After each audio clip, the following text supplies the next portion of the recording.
Si Elva karon mura na siya mo'y nahimong breadwinner sa ihang family kay. Wow!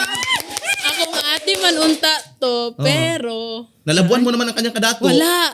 Namatay akong ate. Ala, oo.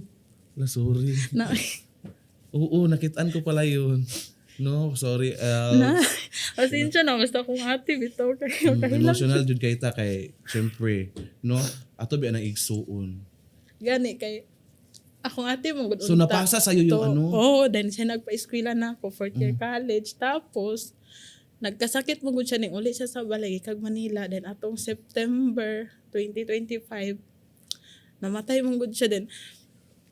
Nakuan kay ko ba kay atong napa siya sa balay, buhi pa siya, nagsige siya ingon nga, padayon ang mong pag-vlog, then supported kay siya sa mong pag-vlog, then katong pagkakuan na kay, imbis nakasweldo na mi, first sweldo jud, wala jud siya kaapas like, kanang wala man lang ko nakabawi Kabalos. niya ba, wala ko kabalos, bitawin na din. Wala niya na-experience nga among na-experience karon ni mama or akong family nga kanang makakaon mi og kanang mga lamay nga pagkaon nga inana bitaw.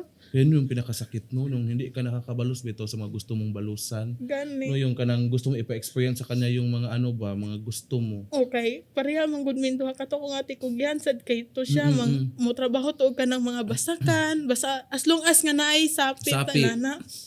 Then kuan kay ko karon nga maguna-una ba kay imbis kanang di pud mingon nga hayahay kaayo karon pero i-compare na ko Nalahi ang na dyan, na dyan life kausaban na. karon og atong nag-college mi, nag-high school, nag-elementary. Lahi ra jud kaayo, as in lisod jud kaayo.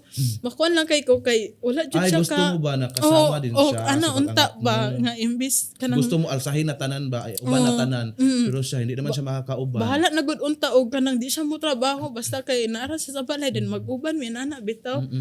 Kay nana karon nagpadayon lang gid gihapon mi si mama na lang sa akong papa sa akong manghod.